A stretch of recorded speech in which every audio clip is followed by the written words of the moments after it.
With all the hype of the 2015 Oscars, it certainly proves that cinema is not a dying art and that it is as strong as ever.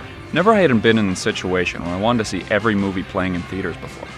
The 2014 titles include monumental achievements, such as a film shot within 12 years, a film shot within one take, a film that was shot mostly on 70mm IMAX film, collectively creating over 300 pounds of raw footage, which also happens to be my favorite film of 2014, a film that was shot perfectly symmetrical and balanced, which also mimics the minimalistic look of a performance theater, a film that made a comedian turn into a very dark and intense person, the first ever biography film on Martin Luther King Jr., and the list goes on, and on, and on.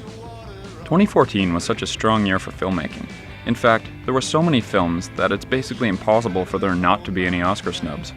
But I don't want to talk about 2014. I want to talk about a film that came out in 2013.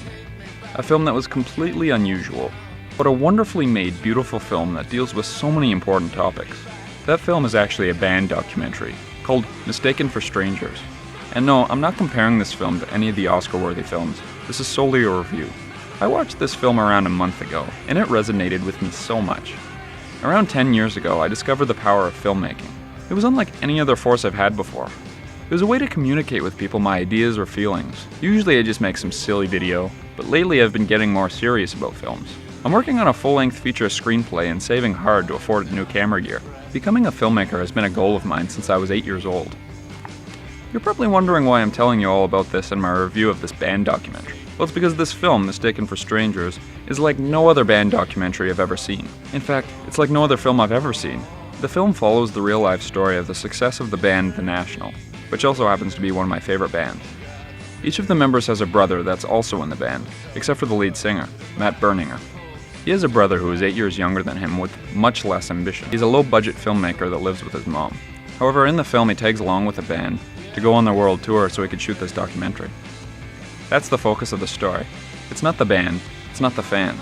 It's about brotherhood and the drive to be a stronger person and follow your dream. That's what makes this movie so unique. The whole way through, I really connected with Tom.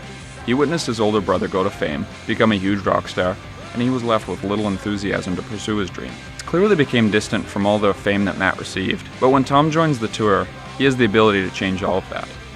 This is the premise of the film. It's about Tom. It's about Tom shooting a documentary on his brother's band.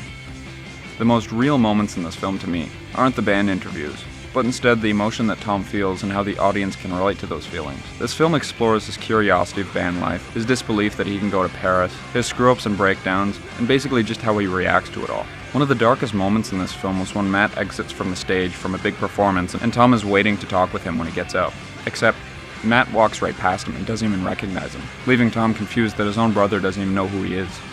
It's amazing how well this film depicts family life, while still being able to call it a band documentary.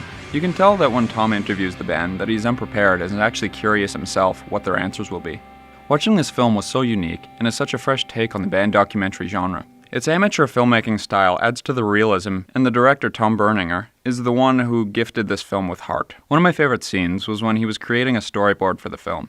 But the storyboard was filmed with most of his mistakes. The beauty at the end of the film is when he overcame all of the barriers and actually finished the film. A movie like this is a rare piece of cinema. Never will there be another film quite like this. It delivers the real, raw, harsh, crazy, spectacular, and difficult environment of band life, but also gives it life by showing how family is included in the equation as well. Overall, I rate this film 9 out of 10 stars. One of my favorite films of 2013. Thank you for watching Josh's Movie Reviews. Be sure to like this video, subscribe, tell your dog, peel an orange and put it away, call your mayonnaise a weak piece of trash, sell your records, cut 3 slices of black diamond cheese and leave them near your furnace, and above all, have a nice day.